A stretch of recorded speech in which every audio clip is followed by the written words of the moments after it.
Hello, എന്തൊക്കെയുണ്ട് വിശേഷം? ഇന്നൊരു സിമ്പിൾ സ്നാക്സുമായിട്ടാണ് വന്നത്. നമ്മളെ വീട്ടിലൊക്കെ പ്രത്യേകിച്ച് ഇപ്പോൾ ഓണമൊക്കെ കഴിഞ്ഞ സമയമായതുകൊണ്ട് എല്ലാ വീട്ടിലും ഉണ്ടാവും നമ്മളെ ചെറുപയർ പരിപ്പ്. പായസമൊക്കെ വെച്ചിട്ട് ബാക്കിയുള്ള പരിപ്പ് എന്തായാലും ഉണ്ടാവില്ല എല്ലാ വീട്ടിലും. അപ്പം അത് വെച്ചിട്ട് നല്ല അടിപൊളി ഒരു വടയുടെ റെസിപ്പിയാണ്. വട, പക്കവട എന്ത് വേണമെങ്കിലും പറയാം. ചെറുപയർ പരിപ്പിൻ്റെ വടയാണ്. ഒന്നുമില്ല, ചെറുപയർ പരിപ്പിൻ്റെ കൂടെ സാധാ ചേർക്കുന്ന ചെറിയ 2-3 കാര്യങ്ങൾ ചേർത്ത് അടിപൊളി ടേസ്റ്റിൽ ക്രഞ്ചി പുറമെ നല്ല ക്രിസ്പി ഉള്ളിൽ നല്ല സ്പോഞ്ചി ആയിട്ടുള്ള വട ഉണ്ടാക്കിയെടുക്കാം. എങ്ങനെ ചെയ്യാൻ നോക്കാം. അതായത് നമ്മൾ ചെറുപയർ പരിപ്പ് കൊണ്ടാണ് വട ഉണ്ടാക്കുന്നതല്ലോ. അപ്പം അത് ഉണ്ടാക്കാൻ വേണ്ടിയിട്ട് ഞാനിത് നമ്മളെ പായസത്തിനൊക്കെ എടുക്കുന്ന ചെറുപയർ പരിപ്പില്ലേ, അതൊരു 5 മണിക്കൂറായിട്ട് കുതിർത്തി വെച്ചേ. നന്നായിട്ട് കഴുകിയിട്ട് ആ വെള്ളം തെളിയുന്നത് വരെ കഴുകാം. എന്നിട്ട് വെള്ളത്തിലിട്ടേക്ക് ഒരു 5 മണിക്കൂർ. എന്നിട്ട് ഞാൻ ഊറ്റിയിട്ട് വെച്ചതായിരുന്നേ. അപ്പോൾ 1 കപ്പാണേ, 1 കപ്പ് ചെറുപയർ പരിപ്പ്, അതായത് മൂങ് ദാലിൻ്റെ പരിപ്പ്. ഓക്കെ, ഇനി നമുക്കിത് ഒരു മിക്സിൻ്റെ ജാറിലേക്ക് ഇട്ടെടുത്തിട്ട് വെള്ളമൊന്നും ചേർക്കാതെ അരച്ചെടുക്കാം. എന്നുവെച്ചാൽ പേസ്റ്റായി പോയത് ഒരു തരിതരിയായിട്ട് അരച്ചെടുക്കണേ. നല്ലോണം അരിഞ്ഞു വേണ്ട. ഇപ്പം നമ്മളെ ചെറുപയർ പരിപ്പ് ഞാൻ അരച്ചെടുത്തിട്ടുണ്ട്. കണ്ട തരി വേണം കേട്ടോ, ഇതുപോലെ. അല്ലാണ്ട് ഇങ്ങനെ അരിഞ്ഞ് പേസ്റ്റായി പോയത്. ഇപ്പം നമ്മൾ ചെറിയ തരിയായിട്ടാണ് അരച്ചെടുത്തത്.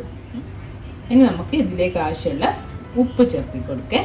1/4 ടീസ്പൂണ് സോഡാപ്പൊടിയും ചേർത്ത് കൊടുക്കേ. ഒന്ന് മിക്സ് ചെയ്ത് കൊടുക്കാം. എല്ലാ ഭാഗത്തേക്കും ഉപ്പ് എത്തുന്ന രീതിയിലൊന്ന് മിക്സ് ചെയ്ത് കൊടുക്കാം. ഒരു സ്പൂൺ കൊണ്ടോ വിസ്ക് കൊണ്ടോ എങ്കിൽ ഒന്ന് മിക്സ് ചെയ്യാം. ഇനി നമുക്ക് ഇതിലേക്ക് ചേർക്കേണ്ടത് 1 ടീസ്പൂൺ ഇഞ്ചി ചെറുതായിട്ട് പൊടിയായിട്ട് അരിഞ്ഞതാണ്. ഞാൻ പേസ്റ്റ് ആക്കിയതല്ല, കണ്ടതാ. 1.5 തണ്ടോല, വലിയൊരു തണ്ടായാലും കുഴപ്പമില്ല. നല്ല കരിവേപ്പില ചെറുതായിട്ട് അരിഞ്ഞത് വേണം. 1 പച്ചമുളക്, 1 ടീസ്പൂണ് ക്രഷ് ചെയ്ത പെപ്പർ, ഇത്രയും ചേർത്തിട്ട് നമുക്ക് ജസ്റ്റ് ഒന്നുകൂടെ ഒന്ന് മിക്സ് ചെയ്യാം. ഇതെല്ലാം കൂടെ ഇത്രേ ഉള്ളൂ കേട്ടോ. ഉപ്പ്, കുരുമുളക് ക്രഷ് ചെയ്തത്, പച്ചമുളക്, കരിവേപ്പില, ഇഞ്ചി. അപ്പം ഇതാ നമ്മളെ വട ബാറ്റർ ഇവിടെ റെഡിയാണ്. മാവ് ഇനി നമുക്കിത് പൊരിച്ചാൻ വേണ്ടിയിട്ട് ഞാൻ ഓയിൽ ചൂടാകാൻ വെച്ചിട്ടുണ്ട്. Normal sunflower oil. ഒരു മീഡിയം ഹൈ ഫ്ലെയിമിൽ നന്നായിട്ട് ചൂടാവട്ടെ.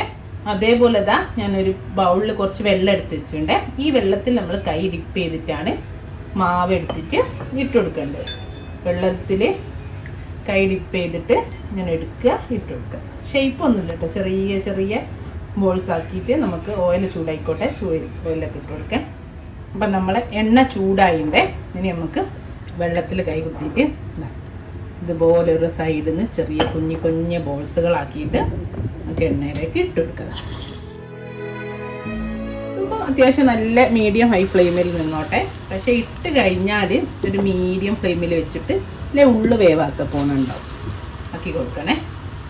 ഇത് ഒരു ഗോൾഡൻ കളറാവുന്നവരെ ഫ്രൈ ചെയ്യും. ഇപ്പം കണ്ടോ, നമ്മുടെ വടക്ക ഇതുപോലെ ഇതാ ആയിക്കൊണ്ടിരിക്കുന്നത്. ഒന്നുകൂടി ഒന്ന് ആയിക്കോട്ടെ.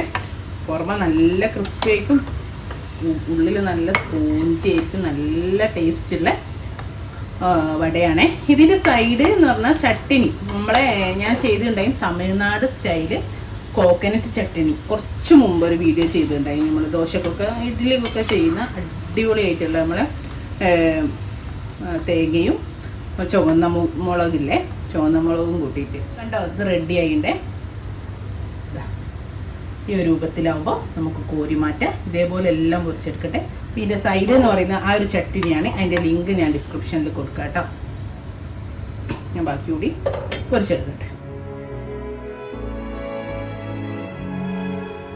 അപ്പം കണ്ടല്ലോ, എല്ലാം ഫ്രൈ ചെയ്തെടുത്തു. ഞാൻ പറഞ്ഞ ചട്ടിനിയും വെച്ചിട്ടുണ്ട്. ഞാൻ പറഞ്ഞല്ലോ, ഇതിൻ്റെ ലിങ്ക് ഞാൻ ഡിസ്ക്രിപ്ഷനിൽ ഇടാം കേട്ടോ. നമ്മൾ ചെയ്ത ചട്ടിനി കൊണ്ടാണ് ഞാൻ വീഡിയോയിൽ ഉൾപ്പെടുത്താതിരുന്നത്. അപ്പോൾ ഇതിൽ പ്രത്യേകം ശ്രദ്ധിക്കേണ്ട ആ കുരുമുളക് നിങ്ങൾ ഒഴിവാക്കിയത്. അതും ഫ്രഷായിട്ട് നിങ്ങൾ അപ്പം ചതക്കിയെടുക്കണേ. അതിൻ്റെ ഒരു ഫ്ലേവർ നല്ല ടേസ്റ്റ് കൊടുക്കും ഇതിന്. പുറമെ നല്ല ക്രിസ്പിയൊക്കെ, ഉള്ളിൽ നല്ല സ്പോഞ്ചി ആയിരിക്കുക. കുട്ടികൾ കൂടെ ഉണ്ടാക്കാൻ പറ്റുന്നൊരു റെസിപ്പി വീഡിയോ ഒന്നുമില്ല, കണ്ടില്ലേ. അപ്പോൾ ഇൻഷാ അല്ലാഹ് നല്ല റെസിപ്പി ആയിട്ട് നമുക്ക് വീണ്ടും കാണാം. Thank you.